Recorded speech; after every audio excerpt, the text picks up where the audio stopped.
ہزار 500 کئی سو بچے پڑھتے ہیں کہ اللہ کچھ بچے ایسے بھی ہوتے ہیں جو دور دراز سے آتے ہیں، اور کچھ بچے ایسے بھی ہوتے ہیں کسی کی ماں نہیں ہوتی، کسی کا باپ نہیں ہوتا، اور کسی کے دونوں نہیں ہوتے، اور محلے کے افراد یا مسجد وال جماعت کے ساتھ ہی اس بچے کو مدرسے میں پہنچا دیتے ہیں پردیس میں، اور ایک آدھ مہینے کا کچھ خرچ بھی جمع کرا دیتے ہیں، اور باقی کوئی پوچھتا نہیں اس بچے کو آ کر کہ اس بچے کی صحت کیسی ہے، تعلیم کا معاملہ کیا ہے، کپڑوں کا معاملہ کیا ہے۔ بچے یتیمی کی زندگی گزارتے ہیں۔ کئی مرتبہ مدرسے کے دروازے پر کوئی یتیم بچہ باہر آنے جانے والوں کو دیکھتا رہتا ہے، کون گزر رہا ہے، کون آ رہا ہے، کون جا رہا ہے۔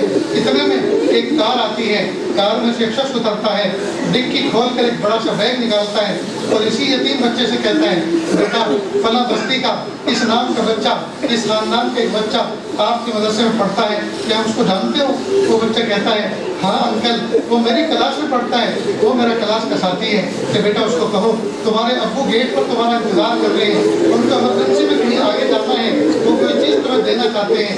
وہ بچہ جاتا ہے اور وہ بچہ دوڑتے ہوئے آتا ہے، باپ اپنے بچے کو دوڑتے ہوئے آتے ہوئے دیکھتا ہے، اس کا دل خوش ہوتا ہے، اس کو سینے سے لگاتا ہے، سر پہ ہاتھ پھیراتا ہے، اس کے ہاتھ چومتا ہے اور کہتا ہے، بیٹا تمہاری امی نے تمہیں سلام کہا، اور اس بیگ کے اندر 5 جوڑی کپڑے دھو کر اور پریس کر کے تمہارے لیے بھیجے ہیں، اور بیٹا آج بریانی بنی تھی، گرم گرم بریانی اور سالن بھی اس ٹفن کے اندر موجود ہے جو بیگ کے اندر رکھا ہے، اور 1 مہینے کے بسکٹ اور نمکین اور میں تمہارے لیے چیزیں لے کر آیا ہوں، ناشتے کا سامان ہے۔ اور ہاں بیٹا لو یہ 2000 روپے، جب کبھی ختم ہو جائے استاد کے فون سے فون کر دینا، پھر میں آ کے تمہیں دے کے چلا جاؤں گا۔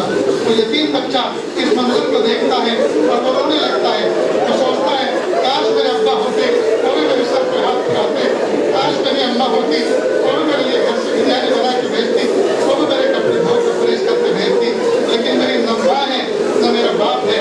وہ بچہ رو پڑتا ہے اور اس کے بعد اس سے رہا نہیں جاتا، وہ روتا ہوا وضو خانے کی طرف چلا جاتا ہے، اور نالی پہ بیٹھ کر وضو کے پانی سے اپنے آنسوؤں کو نالی میں بہا دیتا ہے۔ بھائی میرے پیارے رب، بھائی میرے پیارے رب، ہیرے اور جواہرات سے زیادہ قیمتی وہ آنسو اللہ جو اس یتیم بچے کے آنکھوں سے نکل کر نالی میں بہے، اللہ ان آنسوؤں کا صدقہ، ان آنسوؤں کا واسطہ اللہ امت کی بگڑی بنا دیجیے، اللہ امت کی بگڑی بنا دیجیے، اللہ امت کی بگڑی بنا دیجیے۔ اللہ ان مدرسوں میں ایسے قیمتی لال، ایسے ہیرے جواہرات کہ اللہ نہ جانے کتنے یتیم بچے آج بھی موجود ہیں، کہ اللہ ان بچوں کی خدمت کرنے کی ہمیں توفیق عطا فرمائے۔ اللہ ان بچوں کے ہاتھ سے جب ہاتھ اٹھتے ہیں اور ان کے لیے دعا کرتے ہیں، تبھی تو عذاب کے فرشتے دور ہو جاتے ہیں، تبھی تو آنے والے عذاب ٹل جاتے ہیں، تبھی تو آنے والی مصیبتیں دور ہوتی ہیں۔ کہ اللہ ان یتیم بچوں کا، ان مسکین بچوں کا امت پر کتنا بڑا حق اور کتنا بڑا احسان ہے کہ اللہ امت کے افراد کو ان کی خدمت کرنے اور حق ادا کرنے کی توفیق عطا فرمائے، حق ادا کرنے کی توفیق عطا فرمائے، حق ادا کرنے کی توفیق عطا فرمائے۔ میرے پیارے اللہ، یہی یتیم بچہ جب حافظ قرآن ہوتا ہے اور اس کی کلاس میں دوسرے ساتھی بھی اپنی منوانے کے لیے بیٹھتے ہیں، اچھے نئے کپڑے پہن کر بیٹھے ہوتے ہیں، یہ بچہ یتیم سوچتا ہے اس مجمع کے اندر تمام کے بھائی آئیں گے، آج تمام کے ابا آئیں گے، اور دعا کے بعد سب بھائی اپنے بھائی کو سینے سے لگائیں گے، اس کی جیب میں کچھ ہدیہ دیں گے، اس کو سینے سے لگائیں گے، لیکن آج نہ میری ماں ہے، نہ میرا باپ ہے، نہ میرا کوئی بھائی ہے، نہ میرا کوئی سگا اس مجمع میں ہے، مجھے اپنے سینے سے کوئی بھی نہیں لگائے گا۔ اے میرے پیارے اللہ، ایسے بچوں کو سینے سے لگانے کی توفیق عطا فرما، ایسے بچوں کے سر پہ ہاتھ لگانے کی توفیق عطا فرما، ایسے بچوں کی جیب میں ہدیہ اور انعام ڈالنے کی توفیق عطا فرما۔ اے میرے پیارے اللہ، مدارس دینیہ، مکاتب قرآنیہ، مساجد اسلامیہ اور خانقاہیں جہاں اللہ سکھایا جاتا ہے، کہ اللہ تمام کی حفاظت فرما۔ کہ اللہ جن مدارس میں، مساجد میں، مکاتب میں یہ اللہ تعمیرات کا کام چل رہا ہے، ادھورا ہے، کہ اللہ عافیت کے ساتھ پائے تکمیل تک پہنچا دیجیے۔ کہ اللہ اس ادارے کے اندر بھی کہ اللہ مدرسے کی تعمیر کا کام چل رہا ہے، درسگاہوں کی تعمیر کا کام چل رہا ہے، میرے پیارے اللہ عافیت کے ساتھ اسباب وسائل مہیا فرما۔ کہ اللہ جن لوگوں کے مال اور اعمال دونوں مقبول ہوں، کہ اللہ ایسے لوگوں کے دل میں بات ڈالیے اور ان کے دست تعاون کو دراز فرمائیے اور قبول فرمائیے۔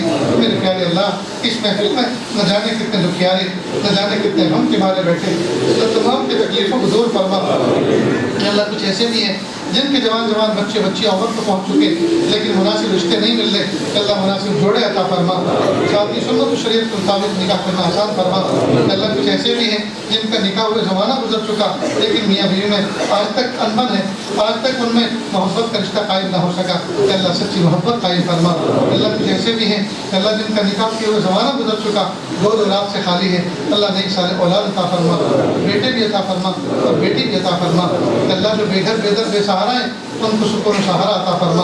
کہ اللہ چھوٹے چھوٹے پرندوں کے بھی اپنے ذاتی آشیانے اور ذاتی گھونسلے ہوتے ہیں، وہ کسی کے کرائے کے گھونسلے میں نہیں رہتے، کہ اللہ ہم تو اشرف المخلوق انسانوں میں ہیں، حضور کے امتیوں میں ہیں، کہ اللہ تمام کو اپنے ذاتی کشادہ رحمت والے برکت والے بڑے گھر عطا فرما۔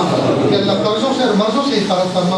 اللہ گھر گھر کے اندر لوگ بیمار ہیں، چھوٹے چھوٹے معصوم بچے بیمار ہیں، موسم کی تبدیلی ہو رہی ہے، کہ اللہ تمام کو شفا عطا فرما۔ اللہ ہماری بیماری بڑی نہیں ہے، آپ کی شفا بڑی ہے، ہمارے قرضے بڑے نہیں ہیں، آپ کے خزانے بڑے ہیں، کہ اللہ ہماری تکلیفیں بڑی نہیں ہیں، آپ کی رحمت بلند ہے، کہ اللہ کمزوروں کو قوت عطا فرما، بیماروں کو شفا عطا فرما، مقروضوں کی قرضوں کی ادائیگی کی شکلیں پیدا فرما۔ اللہ ہم سب کو ایسا بنا دیجیے ہم آپ کو پسند آ جائیں۔ صلی اللہ تعالیٰ علیہ وسلم محمد و آلہ و اصحابہ اجمعین برحمتک یا ارحم الراحمین۔